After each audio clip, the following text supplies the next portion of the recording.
3, 2, 1.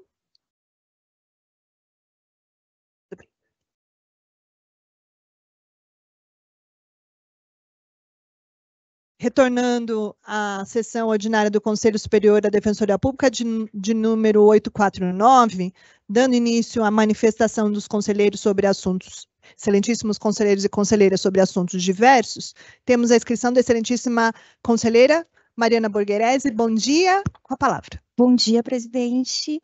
Bom dia a todas e todos, agradecendo sempre as falas do Momento Aberto, tão relevantes para nós.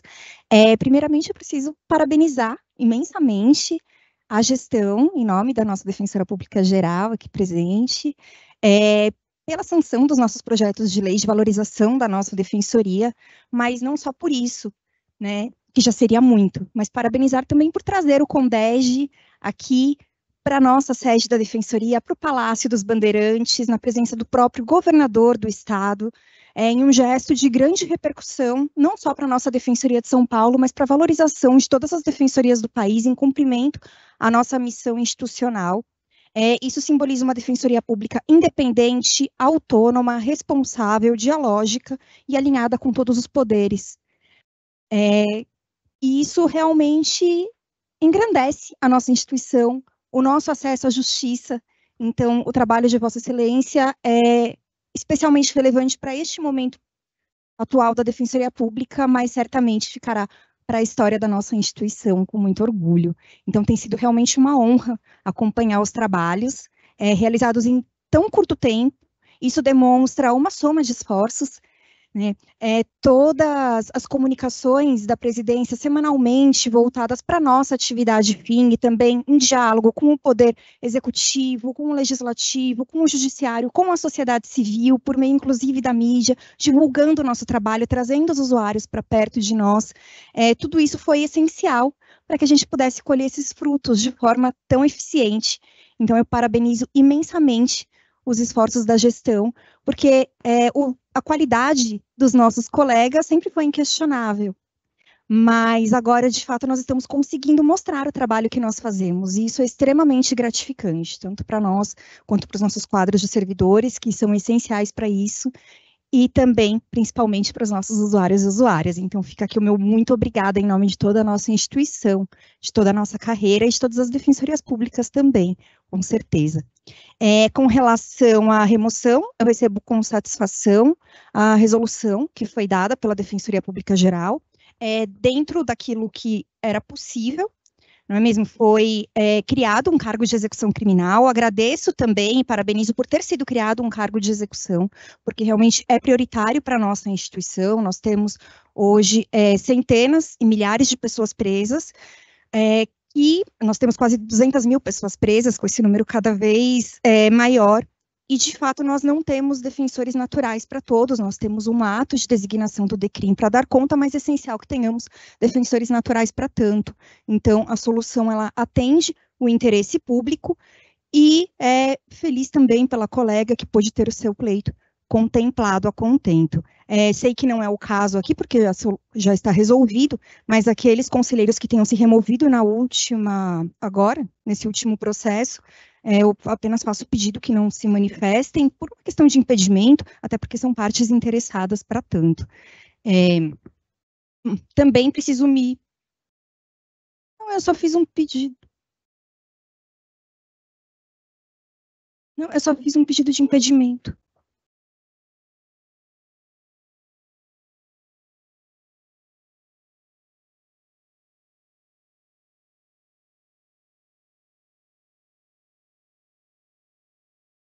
O corregedor...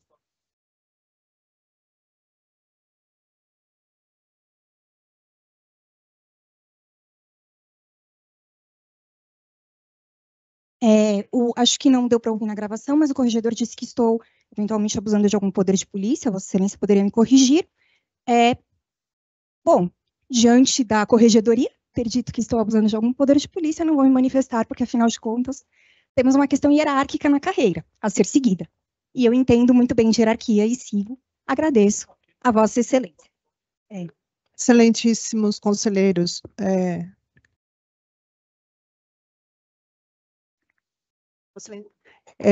excelentíssimo corregedor quer fazer uso da palavra? Excelentíssima conselheira quer retomar a fala? Por gentileza, obrigada, excelência. Entendi que aqui na qualidade de todos os colegas e conselheiros não seria necessário levar uma bronca fora do microfone, mas vamos seguir. Me solidarizo aqui com o nosso terceiro subdefensor público geral e com a nossa defensora geral com relação a um pedido que entendi excessivo dos advogados da colega de apuração de eventuais irregularidades ou crimes. Eu peço desculpas, eu vou me ausentar um segundo porque eu fiquei um pouco... Eu achei que foi um pouco excessivo a posição do corregedor. Eu já volto.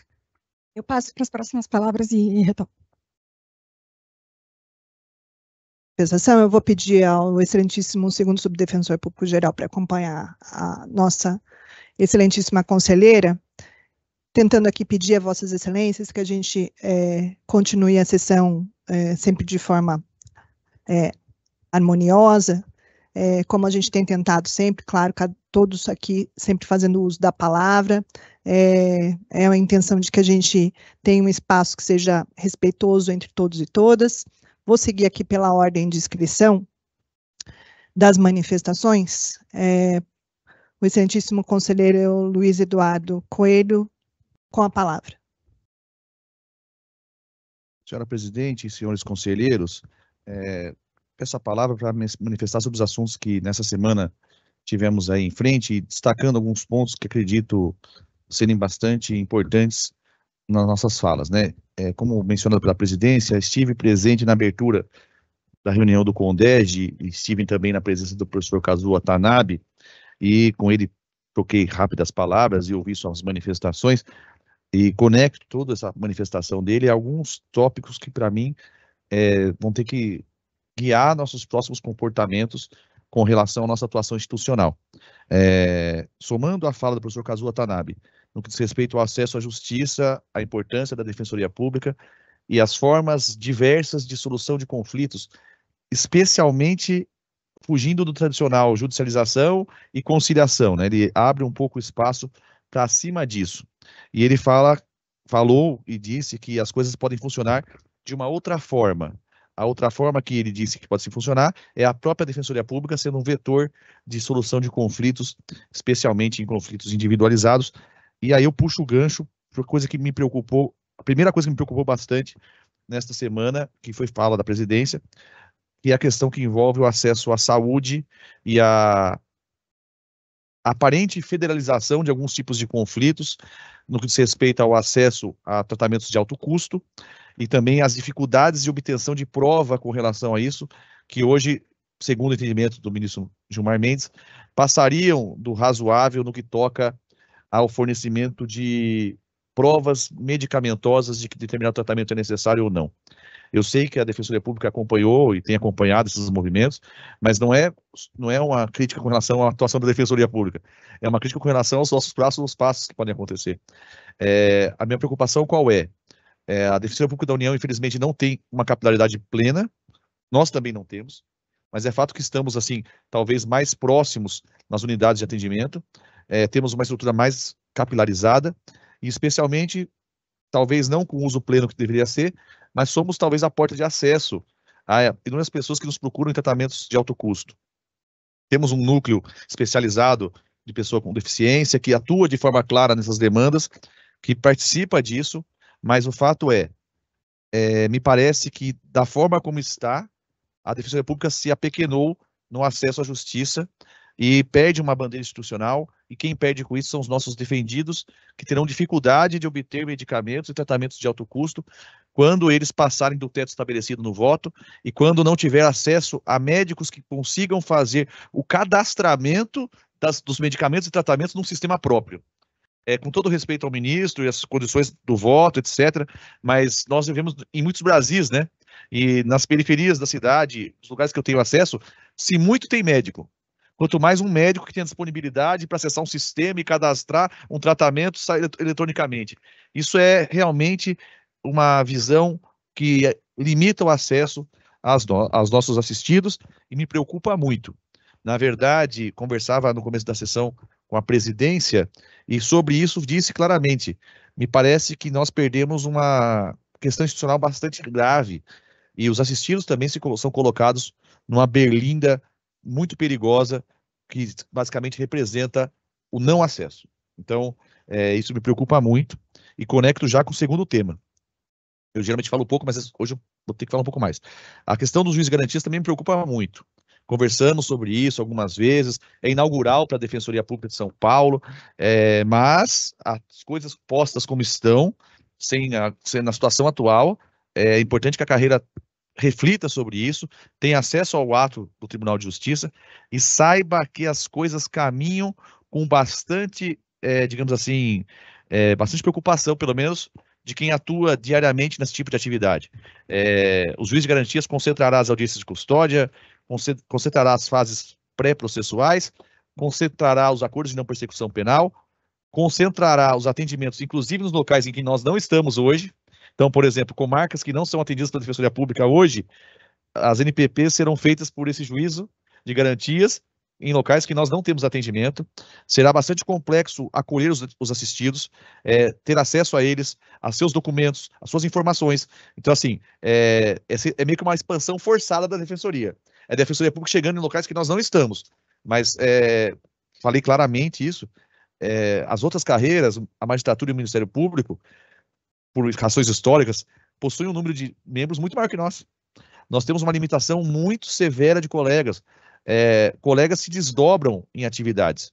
Eu brinco com os colegas e faço isso claramente, porque sou eu mesmo que falo isso. O fato é o seguinte, hoje eu tenho uma condição de trabalhar, o que tiver que fazer eu faço, eu substituo, se tiver que acumular o serviço do colega eu acumulo, mas isso é um prato típico da jovialidade que a carreira tem, que a minha já está acabando, para dizer a verdade. Mas os colegas são jovens e têm essa capacidade de se desdobrar. Mas com uma carreira pública permanente, isso talvez seja algo a ser pensado e não tenha solução para o problema, muito pelo contrário, ele é bem inaugural para a gente, mas numa visão assim, digamos, prioritária e primária, não vejo como isso seja solucionado sem o crescimento da instituição em número de membros. Né? Nem que isso seja a médio prazo, mas isso vai ter que acontecer, infelizmente ou felizmente, da forma como a gente quiser concluir isso.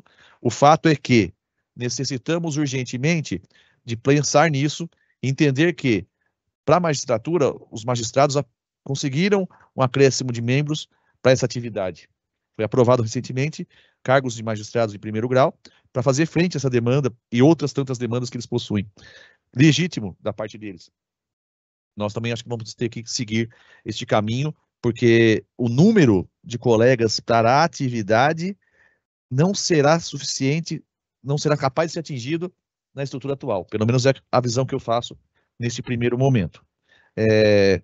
Caminhando para o fim da minha fala, eu agradeço o esforço de todos envolvidos na solução da remoção e da ação judicial da colega Emi, a quem me solidarizo bastante, entendo as dificuldades que ela sofreu, entendo as dificuldades da administração na condução do feito, os caminhos escolhidos, podemos criticar ou elogiá-los, mas o fato é que nós temos que resolver os problemas que são apresentados da forma como são apresentados. Pessoalmente, eu tenho uma visão muito própria sobre o assunto, acredito que a instituição como um todo caminhou num sentido de insegurança quando regulamentou a remoção por ano de cônjuges. O tema já foi objeto de vários debates aqui no colegiado. Eu assisti todas as sessões anteriores que debateram esses temas, todas as sessões. Eu mapeei todas as sessões, mapeei as falas, os processos, tudo. E a minha conclusão continua sendo a mesma. Caminhamos e enveredamos por um caminho equivocado.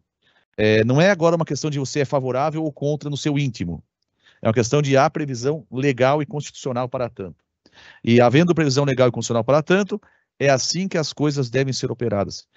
Quando a gente começa a criar limitação onde não tem, a gente acaba correndo riscos de sofrer vieses nos mais variados campos. Como sempre fiz na carreira, eu sempre judicializei meus pleitos quando achei que estava sendo prejudicado. Acho que o direito individual de levar os pleitos ao Poder Judiciário deve ser, muito pela minha visão, preservado.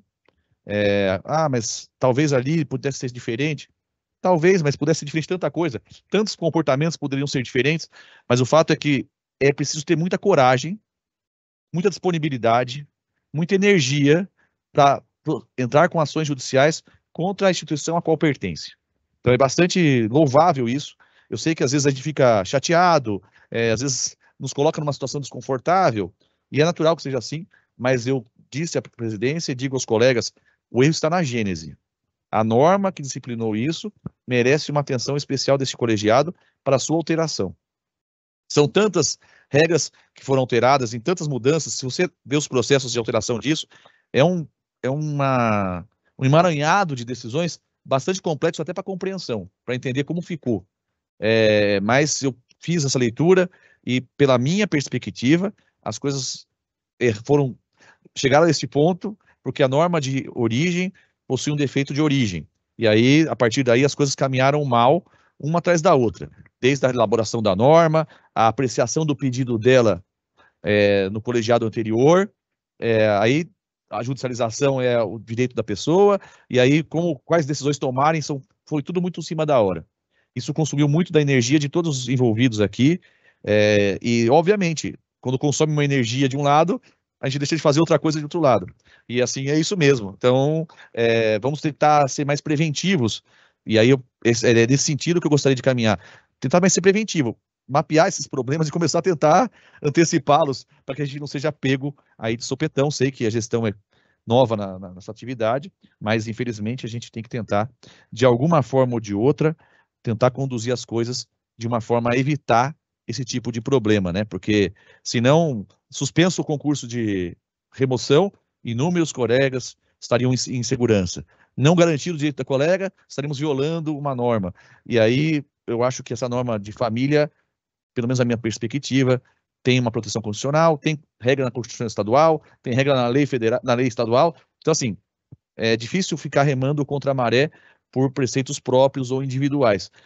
Não é uma questão de ideologia, é uma questão normativa. Então, eu peço muito cuidado com relação a isso. Sei que a gestão faz o melhor e também termino a minha fala parabenizando a gestão no que diz respeito à aprovação do projeto, a reunião do CONDEG, a forma de condução das coisas até agora.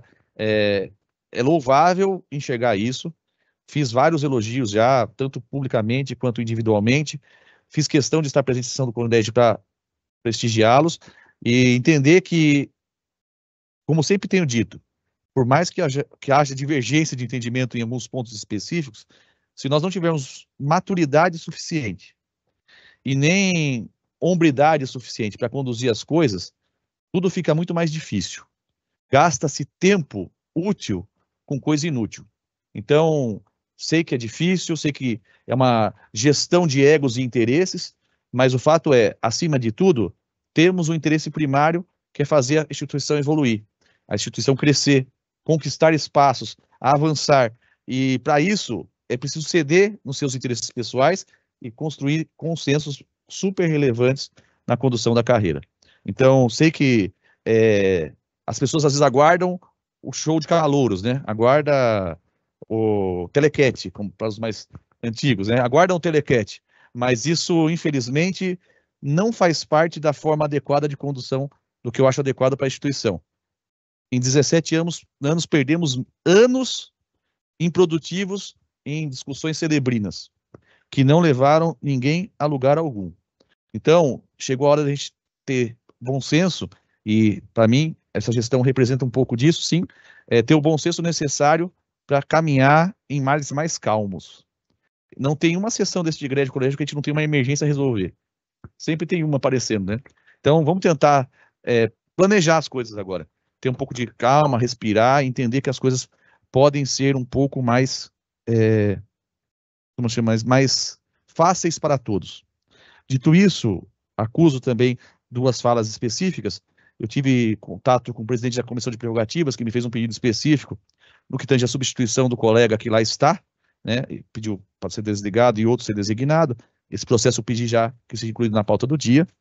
Acredito que não haverá tantas divergências. É uma questão, somera simples questão a ser resolvida, me parece bastante equacionada. E também aponto conversas que tive com a gestão sobre a questão dos pagamentos das férias de licença-prêmio, para que a gente possa tentar criar um panorama futuro de melhoria das condições. É óbvio que as coisas não se resolvem instantaneamente, mas aponto que nós tivemos essas conversas para que a gente possa caminhar aí num sentido mais tranquilo. Agradeço a palavra e devolvo, presidente. Agradeço a manifestação do excelentíssimo conselheiro Luiz Eduardo Coelho. Aqui na ordem de inscrição se encontra, na próxima fala, o excelentíssimo conselheiro Leonardo de Paula.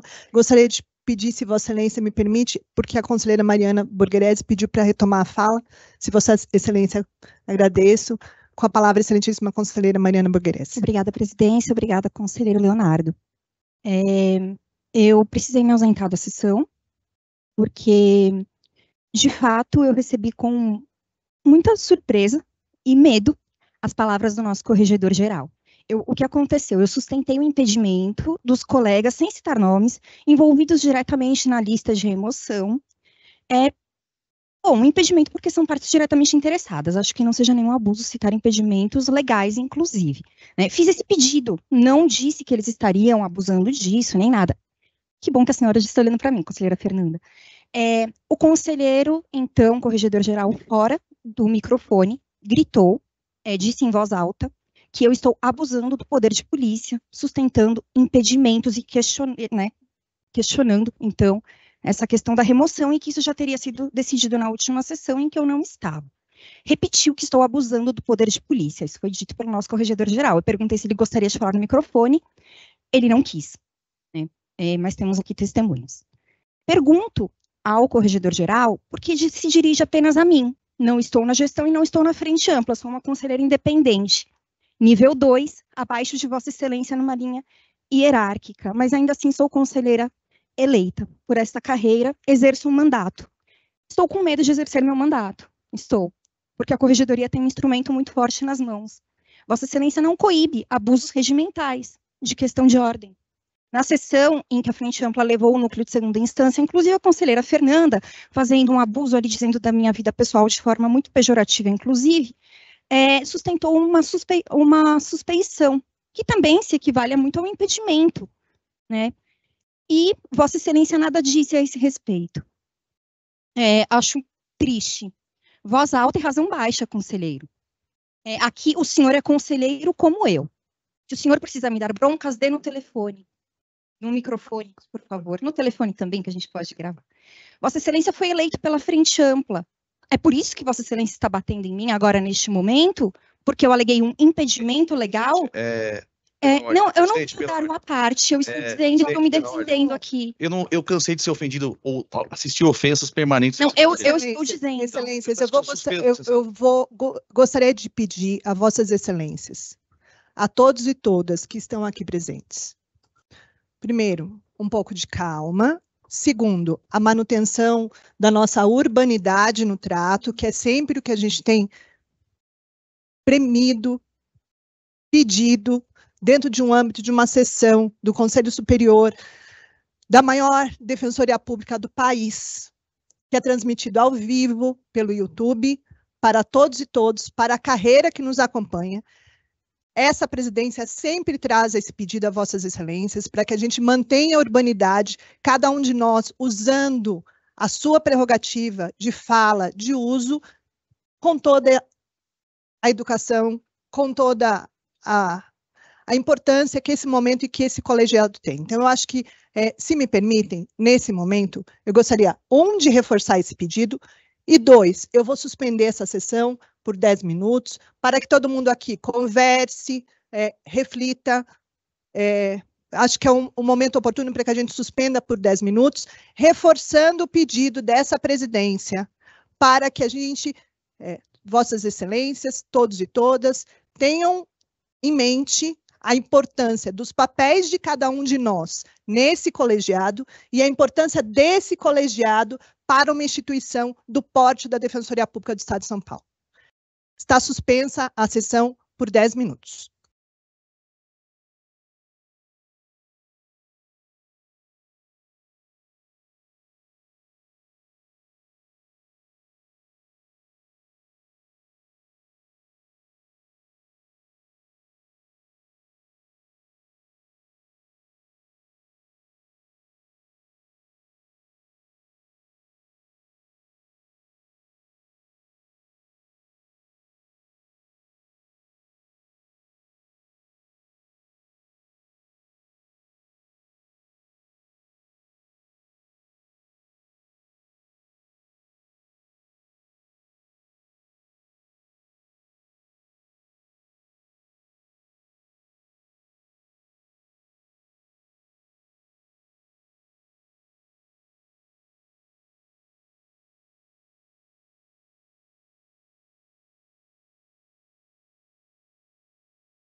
Retomando a sessão ordinária do Conselho Superior da Defensoria Pública de número 849, em respeito a todos os defensores e defensoras públicas, também aos nossos servidores e servidoras, quem nos assiste, nós vamos interromper a sessão.